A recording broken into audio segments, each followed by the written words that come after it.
Hello dear students, good morning. बेटा आज हम न्यू टॉपिक स्टार्ट करने जा रहे हैं, दैट इज़ कार्डियक साइकिल। और कार्डियक साइकिल में हम बताएंगे हार्ट की फंक्शनिंग कैसे होती है, हार्ट की वर्किंग कैसे होती है, कैसे हार्ट जो रिलैक्स करता है और कैसे उसकी कंट्रैक्शन होती है। कंट्रैक्शन को हम क्या कहते हैं, रिलैक्सेशन को हम क्या कहते हैं, वो पूरा इसमें डिटेल में हम डिस्कस करेंगे। हाँ जी, तो जैसे 4 चैम्बर्स होते हैं, जैसे ही जो हमारा ब्लड है with the help of tricuspid और बाइकस्पिड वॉल्स की हेल्प से वो वेंट्रिकल्स में मूव हो जाता है ब्लड। इमीडिएटली जब वो वेंट्रिकल्स में मूव होएगा उसी वक्त बेटा क्या होता है, एट्रिया में ब्लड की मूवमेंट होती है। मींस इमीडिएटली एट्रिया के अंदर ब्लड आता है। जैसे ही वो वेंट्रिकल्स में मूव होएगा उसी वक्त क्या होएगा बेटा, एट्रिया में ब्लड आ जाएगा। ठीक है, with the help of blood vessels.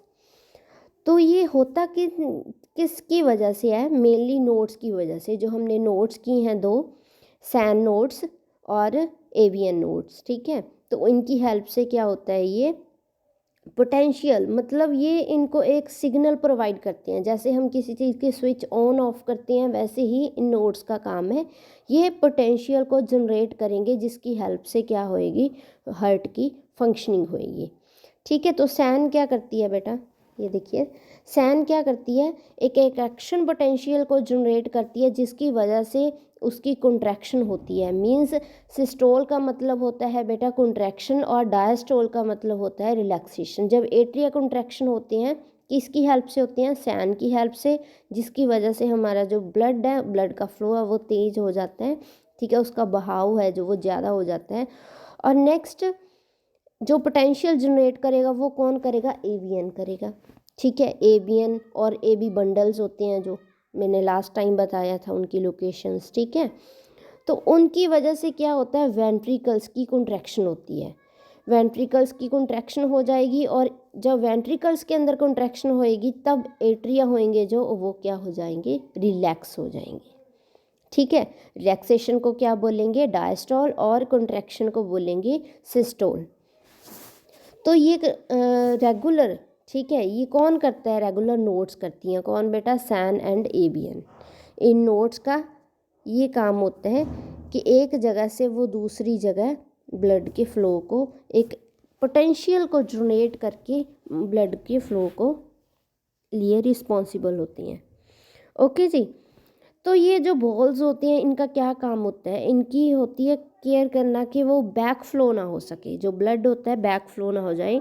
एक बार वेंट्रिकल्स में चला गया तो एट्रिया में ना आए। अगर वेंट्रिकल से सेमिल्यूनर वॉल्स की हेल्प से, सेमिल्यूनर वॉल्स होते हैं ओटा के पास, ठीक है, जैसे वो बॉडी में चला गया ब्लड, ठीक है, मीन्स जब वो वेंट्रिकल से बाहर जाएगा, हार्ट से बाहर जाएगा, तब उसका बैक फ्लो ना हो सके। तो ये किसका काम होता है, जो भी हमारे हार्ट के अंदर वॉल्स होती हैं उनका ये फंक्शन होता है। तो सेमिल्यूनर वॉल्स कहाँ होते हैं, पल्मोनरी आर्टरी के पास होते हैं, ओर्टा के पास होते हैं, जो हेल्प करते हैं उसकी फोर्सफुली, ताकि वो ब्लड है जो वो बॉडी से बाहर चला जाए। ठीक है, वेंट्रिकल्स रिलैक्स हो जाते हैं। वेंट्रिकल्स जब रिलैक्स होएंगे उसको क्या बोलेंगे, डायस्टोल बोलेंगे। ठीक है, तो उम्मीद करती हूँ ये दोनों आपको टर्म्स क्लियर हो गई होंगी बेटा। ठीक है, ये जो सीक्वेंस चलता है हार्ट के अंदर, ऐसे साइकिल चलता है कि एक साइड हमारा ऑक्सीजनेटेड ब्लड, डीऑक्सीजनेटेड ब्लड, ऐसे नोड्स की हेल्प से एक पोटेंशियल जनरेट होता है। इसको कंप्लीट इवेंट को हम बोलते हैं कार्डियक साइकिल। ठीक है, इसको कंप्लीट को बोलते हैं कार्डियक साइकिल, जिसके अंदर सिस्टोल भी होता है और डायस्टोल भी होता है। किसकी, दोनों की बेटा, एट्रिया की एज वेल एज वेंट्रिकल्स की, दोनों की क्या होती है, कंट्रैक्शन भी होती है और रिलैक्सेशन भी होती है। ठीक है, इसीलिए जो हमारी हार्ट बीट होती है उसको बोलते हैं 72 टाइम्स पर मिनट। ठीक है, 72 टाइम्स ये परफॉर्म करता है। मतलब 1 मिनट में बहुत ज़्यादा कार्डियक साइकिल चलते हैं। ठीक है, जैसी मतलब एक कार्डियक साइकिल होता है कंप्लीट, वैसी एक बीट मिलती है हमें। तो एक cardiac cycle with in 0.8 seconds में कंप्लीट होता है।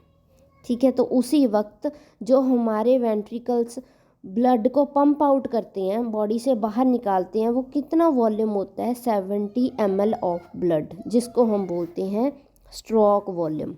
ठीक है। वॉल्यूम मतलब होता है बेटा कोई चीज, कोई मतलब जनरेट हो रहा है कुछ ब्लड का वॉल्यूम बता रहे हैं कितने % होता है वो, ठीक है, कितनी अमाउंट में वो चीज़ बताई जाती है, उसको हम बोलते हैं वॉल्यूम। स्ट्रोक वॉल्यूम क्या होता है, जो वेंट्रिकल्स के द्वारा पंप आउट होता है ब्लड, उसको बोलते हैं स्ट्रोक वॉल्यूम। और कितना होता है, 70 ml ऑफ ब्लड, ठीक है जी।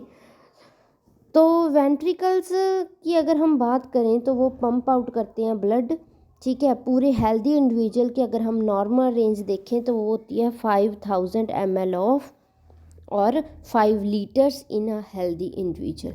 अगर हम बात करें ब्लड टोटल कितना पंप होता है एक कार्डिक आउटपुट में, ठीक है, मींस जिसको हम बोलेंगे कार्डिक आउटपुट। अगर आपसे पूछा जाए कार्डिक आउटपुट क्या होता है तो उसको हम डिफाइन करेंगे जितना volume of blood pumped out via each ventricle, means एक वेंट्रिकल कितना वॉल्यूम है जो ब्लड का वो पंप आउट करता है, उसको बोलेंगे हम कार्डिक आउटपुट, ठीक है। तीनों टर्म्स बहुत इंपॉर्टेंट है, stroke volume, cardiac output and cardiac cycle. इनमें क्या डिफरेंस है, ठीक है जी। तो जब फर्स्ट टाइम ये जो हमारी हार्ट बीट होती है ये मेयर किससे की जाती है, स्टेथोस्कोप। तो जो वो होता है बेटा डॉक्टरों के नेक में जो पहनना होता है एक इंस्ट्रूमेंट, उसे बोलते हैं स्टेथोस्कोप, ठीक है। तो ये भी कई बार क्वेश्चन आ जाते हैं और जीके के लिए बहुत ही नॉलेजेबल क्वेश्चन है ये, ठीक है। तो फर्स्ट टाइम बेटा जब बाइकस्पिड और ट्राइकस्पिड वॉल्व क्लोज होती हैं, बंद होती हैं, उस समय जो हमें उसमें आवाज़ सुनती है बेटा स्टेथोस्कोप में, वो होती है लब, हार्ट की साउंड, फर्स्ट हार्ट साउंड, ठीक है। जो सेकंड हार्ट साउंड होती है वो होती है डब।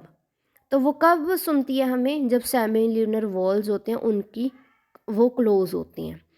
तो फर्स्ट कब सुनती है बेटा, जब ट्राइकस्पिड और वाइकस्पिड वॉल्व दोनों एक ही समय बंद होते हैं, वो जो साउंड होती है वो लब होती है। और जो डब होती है वो तब होती है जब सेमिल्यूनर वॉल्स होते हैं वो क्लोज होते हैं, ठीक है। ये भी काफ़ी इम्पॉर्टेंट है। हाँ जी, नेक्स्ट ईसीजी के बारे में हम बात करें। ईसीजी क्या है, इलेक्ट्रोकार्डियोग्राफ, ठीक है। तो इसमें क्या बताया जाता है, हार्ट बीट हमारी कैसे चलती है, हार्ट की जो फंक्शनिंग है जो हम स्क्रीन में देखते हैं, हमने काफ़ी मूवीज़ और सीरियल्स में देखा होगा, वो स्क्रीन पे शो होती है, ठीक है, ऐसी वाली। तो ये क्या चीज़ है, इलेक्ट्रोकार्डियोग्राफ, ठीक है बेटा। इलेक्ट्रोकार्डियोग्राफ है मशीन का नाम, लेकिन जो उसके ऊपर वो चलती हैं ये रेज होती हैं जो, ठीक है, ये इसको बोलेंगे हम ईसीजी, मीन्स इलेक्ट्रोकार्डियोग्राम।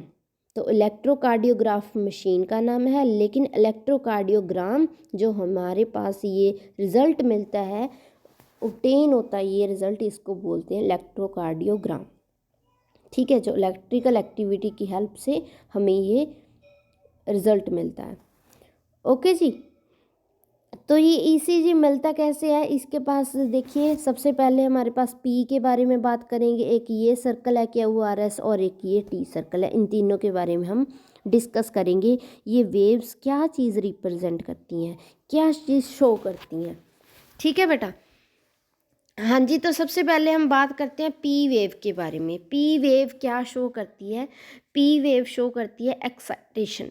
एक्साइटेशन का दूसरा नाम डीपोलराइजेशन, ठीक है, डीपोलराइजेशन भी बोल सकते हैं।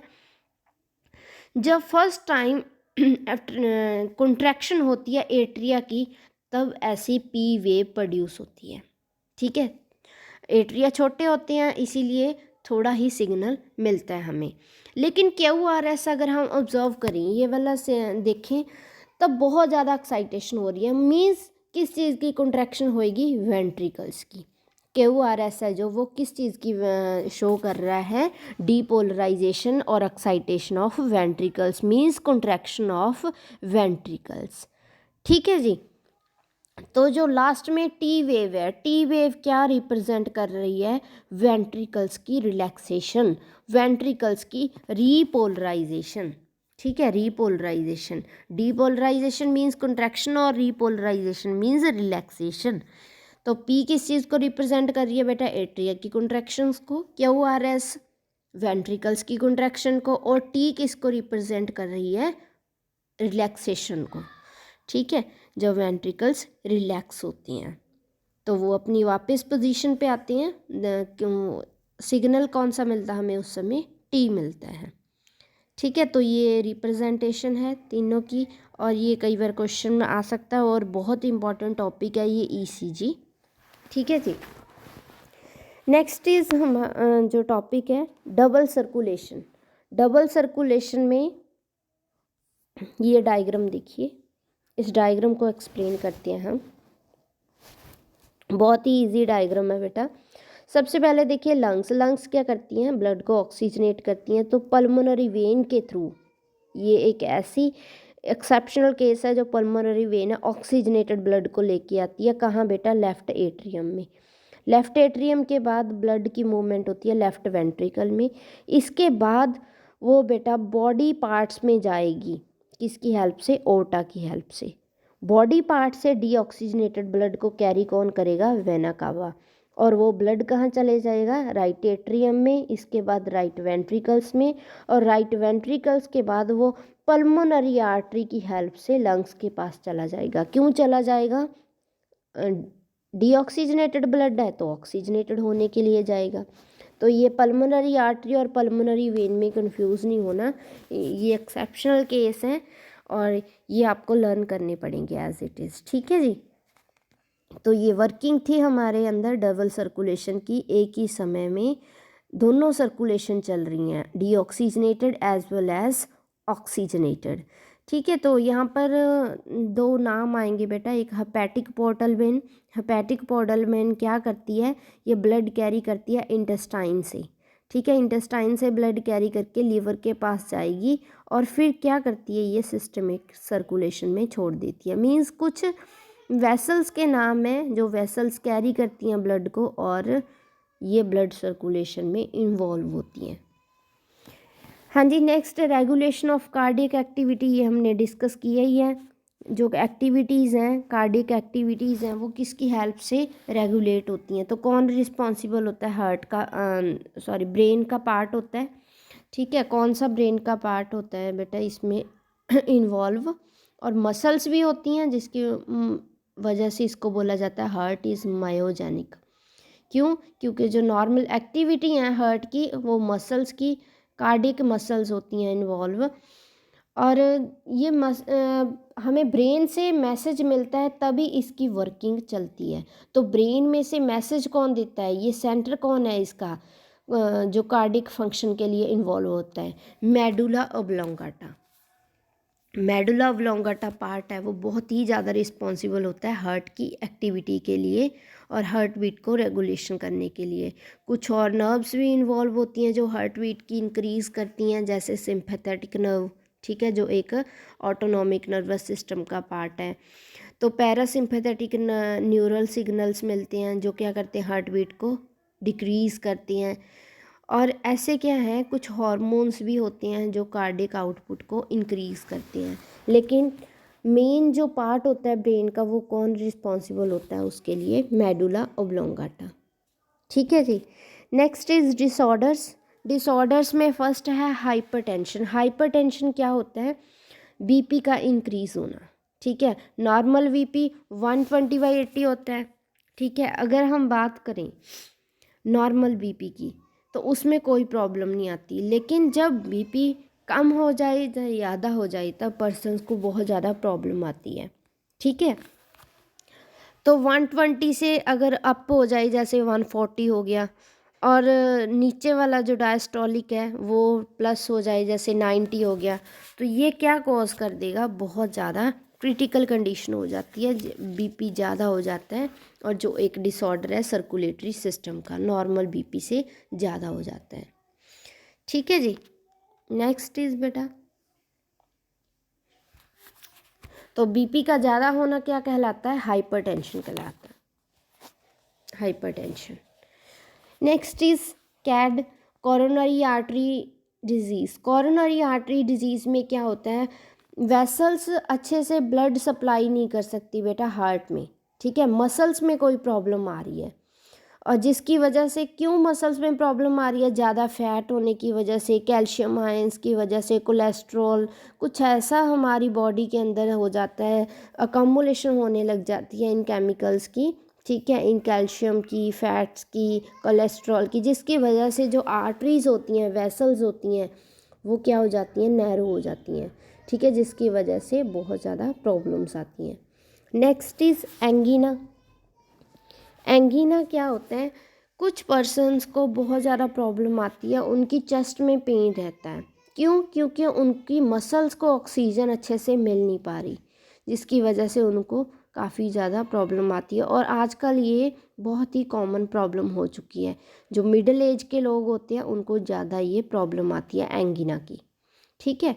होता किस लिए है, क्योंकि हमारे ब्लड फ्लो अच्छे से हो नहीं पा रहा। Next is heart failure. Heart failure में क्या होता है, हार्ट अच्छे से काम नहीं कर पाता, पूरा हार्ट ही इन्वॉल्व होता है इसके लिए और जिसकी वजह से क्या होता है, काफ़ी ज़्यादा ऐसे लगेगा कि हमें, हमारी चेस्ट है जो वो बहुत इरेस्ट है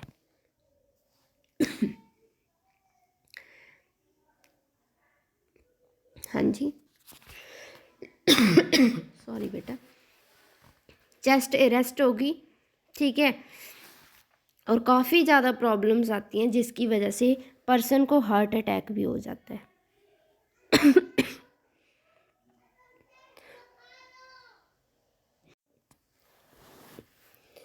और हार्ट का क्या होता है बेटा, अच्छे से बीट नहीं कर पाता और टोटली वो बीट करना बंद कर देता है और हार्ट अटैक हो सकता है। ऐसी जो प्रॉब्लम्स होती हैं उसको बोलते हैं हार्ट फेलर।